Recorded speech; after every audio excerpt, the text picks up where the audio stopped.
Hanna, welcome back. Last time we talked about where songs begin. That first feeling, that very first note, the moment when something starts to become real. This time, I want to stay with the voice itself, especially those moments when it feels exposed, uncertain, or under pressure. So, what happens to you in those few minutes before you have to sing in front of people? Do you get quieter, more focused, more nervous? Or do you kinda disconnect from everything around you? That's a good place to start, because those minutes before, they're never really quiet for me, even when I'm silent. I usually find somewhere I can be alone, even if it's just a corner of a room. I don't want to talk to anyone. I don't want to hear anyone's voice except my own, and even that I keep small. I'll hum a little, just to feel the vibration in my chest, to remind myself the instrument's still there. There's this narrowing that happens. The room feels smaller, the noise softer, and I'm just waiting. Not disconnected exactly, but pulled inward. Like I'm gathering everything I have into one tight place so I can let it all out at once. And yeah, there's nerves. Always. But it's not the shaking kind anymore. It's more like a pressure behind my ribs. A reminder that this matters. If I ever stopped feeling that, I think I'd be in trouble. That phrase, a pressure behind the ribs, that's interesting. 'Cause nervousness is something people usually imagine as being all in the mind. But for a singer, it almost instantly becomes physical. Can you actually hear nervousness in your own voice? And if you can, what changes first? Yeah, I can hear it. It's like a tiny crack in the paint, you know? The first thing is always my breath. It gets shorter, shallower. I can feel it in how the air moves through the line. That's the tell. Then tone, probably. It gets a bit thinner, less round, like I'm holding back instead of opening up. Pitch mostly stays steady, but phrasing suffers. I rush. I want to get to the end of the phrase before I've really held it. It's like my body's trying to hurry past the vulnerable part, and the voice gives it away. Trying to hurry past the vulnerable part. Yeah. Have you ever walked on stage already knowing your voice wasn't at its best? That moment when the instrument you depend on suddenly feels unreliable? Yeah, I have. More than once. There was this one night where my voice was just gone. Not tired, not scratchy, but like someone had turned the volume down on me from the inside.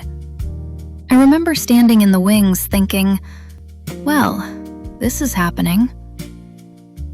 And the thing is, you can't panic. Panic just makes it worse. So I simplify. I stop trying to do the big, pretty things. I sing smaller, closer to the mic, and I lean on the words more than the sound. I let the song carry me instead of trying to carry the song. And sometimes that's when something real happens, because you're not hiding behind technique anymore. You're just there, telling the truth with whatever you've got. It's humbling, but it's honest. I let the song carry me. I love that. And there's something else you mentioned before, the lower part of your voice. Is that still the place where you feel most vulnerable? The low end. When I drop down into that chest voice, especially on a quiet line, it feels like I'm showing something I usually keep covered. It's not loud. It's the opposite. The voice gets closer, more intimate, and there's nowhere to hide. It's the register I use when I'm singing something I actually mean. And that's terrifying in its own way, because you can't fake it down there. You can't put on a show. It's just you. And when the song itself is really personal, Do you ever have to protect yourself from it? Emotionally, I mean. Do you build some distance so you can finish the performance? Or is it better to just let the feeling take over? It depends on the song, honestly. Sometimes I have to build a little wall just to get through it. Not to block the feeling, but to keep it from drowning me before I reach the end. Other times, the only way through is to let it take over completely and trust that the song knows where it's going. The tricky part is knowing which one you need before you start. And even then, you can be wrong. Right. Because you still have to sing. You still have to breathe. You still have to physically get through the song. Technically, how much are you thinking about breath while you're performing? It's instinctive now, mostly. I don't think inhale, exhale anymore. That'd be way too much going on in my head. But it's still there, kinda like a low hum in the background. I feel it more than I think it. Like, I'll know before a high note that I need to drop my shoulders and take a deeper one, without actually telling myself to. It's muscle memory, I guess. The body knows what the song needs before the mind does. That brings us to something I really wanted to ask you about. You've spoken before about preferring a voice that feels human rather than perfect. But where's the line? When does a crack, a breath, or a slightly unstable note become expressive? And when is it just a mistake? That's a good question. I think the line is intent. If it's a crack or a breath or a slight bend that I choose, that I'm using to say something, then it's expressive. It's a color. But if it's just me losing control of the note, or my pitch slipping because I'm tired or not listening, then it's a mistake. It's noise. The audience can usually tell the difference too, even if they can't name it. They feel it. A chosen imperfection feels like a gift. An accident feels like a stumble. A chosen imperfection feels like a gift. Does the microphone change that relationship? Because singing really close to a mic feels totally different from singing out into a room. Does it make you feel safer? Or maybe even more exposed? The mic feels like a secret. It's just between me and whoever's listening on the other end. I can whisper. I can let the air touch the capsule. I can be really small and really close. That feels safe in a way. But it also feels more exposed, because there's no room to hide. A room full of people, you can lose yourself in the sound, in the energy. But with a mic, it's just you and your voice, raw and tiny. There's nowhere to go. It's intimate. It's a little scary, but I love it. The mic feels like a secret. Have you ever had a moment on stage when that control just disappeared?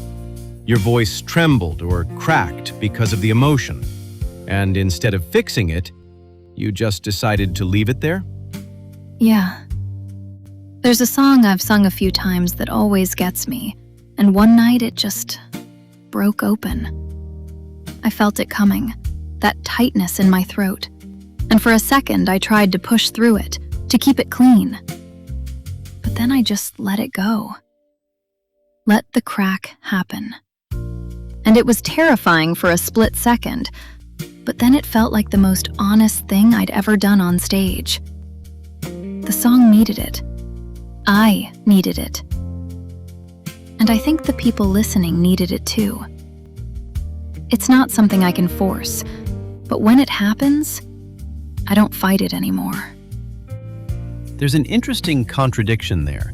You spend years learning control, and then some of the most powerful moments happen when you allow a little of that control to slip away.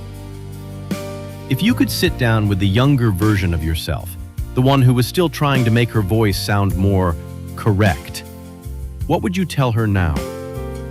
I'd tell her to stop trying so hard to fit into the shape she thinks a voice should be. That the wrong parts, The little cracks, the breathiness, the way she bends a note when she's feeling something. That's not a flaw. That's the whole point. I'd tell her people don't remember a perfect performance. They remember the one that made them feel something.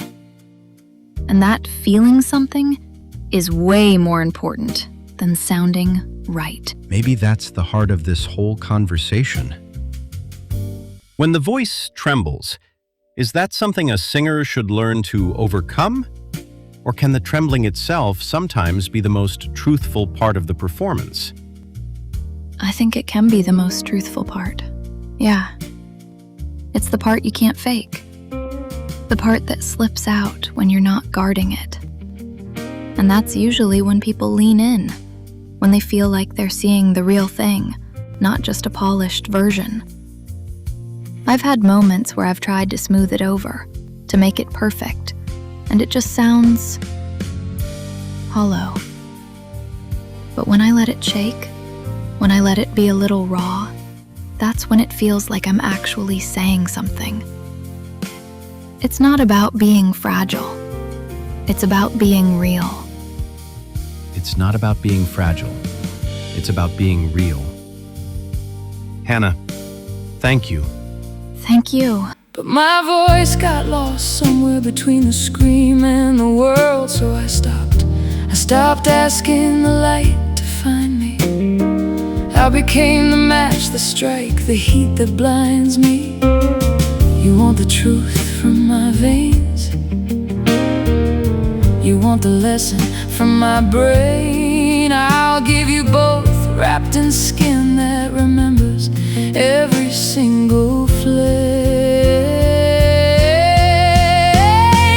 Burn me into gold. Let the fire take what I can't hold. My scars ain't shame, they're the map I wrote. Burn me, make me whole. Yeah, pain's the teacher, but I own the throne. I don't call for help no more. I call my own damn name at the door.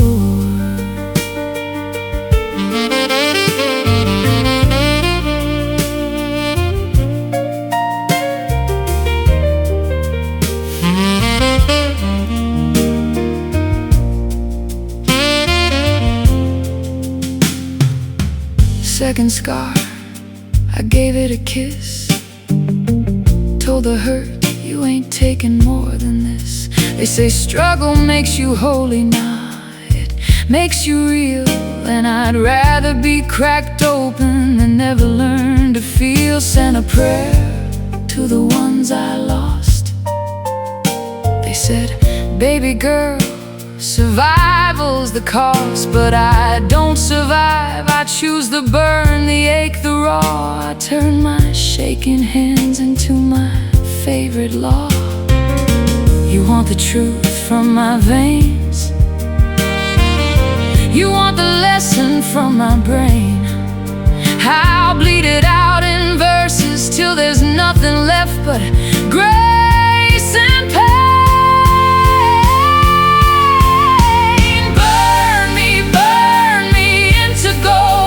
Let the fire take what I can't hold. My scars ain't shame, they're the map I wrote.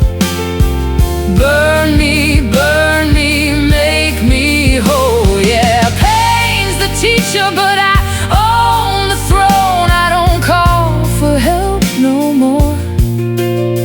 I call my own damn name at the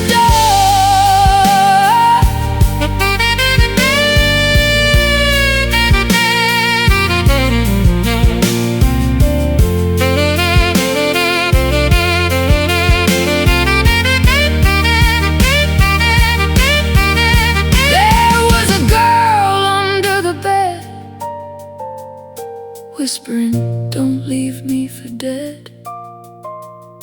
I took her hand, pulled her into the light. She's the one singing tonight.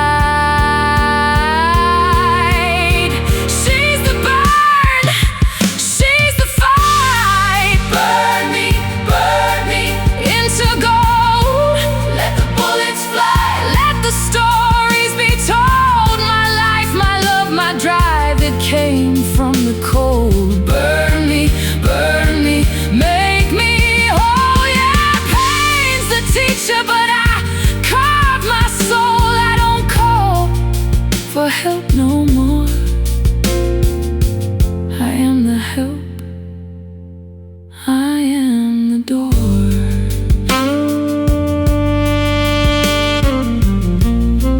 Burn me into gold.